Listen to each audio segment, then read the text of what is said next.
When the landscape is quiet again. I'm an offspring from immigrant parents. It was important that he was governor during that time. The question was not whether there was going to be additional energy development. The question was how. I think it's circumstances that challenged my beliefs that were honed out on that farm. I have no intention of allowing North Dakota to become a sacrifice area in order to run television sets and air conditioners on the east and west coasts. I think part of his political success was, despite not being flashy at all, he was authentic. And I think people see authenticity, and they could certainly see it in Art Link, no question about that. And, you know, the other part of it is Grace Link was an important part of who he was. I mean, she was a real extension of the Link administration because she came from identical stock, an identical set of roots, and those of us who were around them understood that Grace Link played a very substantial role as well in the kinds of things that Art Link did and thought about, decisions he made. That's the girl I fell in love with. That picture up there. This one? Yep, I carried. You can remember that? Oh, without question. Yeah. That's the girl. That is the girl. When he started to run for Congress, he didn't have any name identification, even though he'd been Speaker of the House. Nobody seemed to know who he was. He wasn't like a typical politician.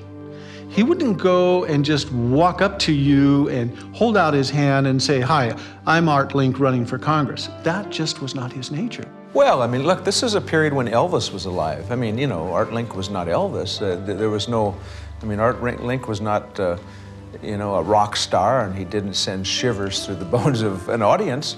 But this was a different time in politics. This was a time when people were, I think, closer to their government. They really did trust their government, felt that their government cared about them. And I'll never forget, we're campaigning, and I said, "Art, look, I'm going to fill up the car.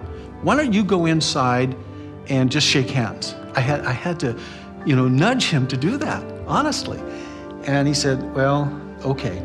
So he goes in, and I'll never forget this. I walk in behind him, and he's talking to this young gentleman behind the stand there, and the young man says, "I know you. You're Art Link." Business, seeing as many people as possible, and inviting as many people as I can to vote for me. And it was just like a light had turned on. And from that day on, Art never had a problem in meeting, greeting, and extending himself to people. Politics at its best, you have leaders emerge where they grow up, they internalize the values and the ethos of the place and bring all that as they step forward, or events propel them forward toward more of a public application of their talent.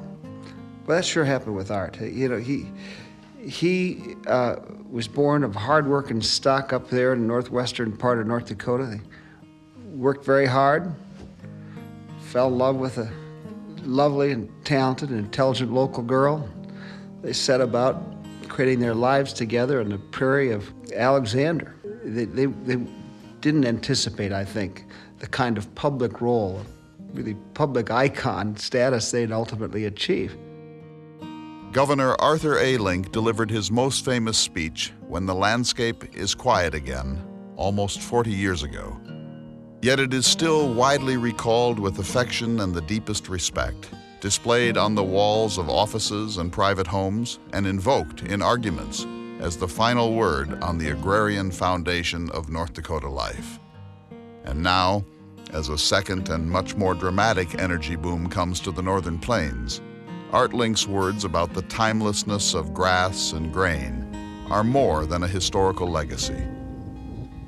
When the landscape is quiet again is a cry of warning by a son of the North Dakota soil whose authenticity is beyond question. It is not merely a statement of who we thought we were, but also a vision of who we might still be.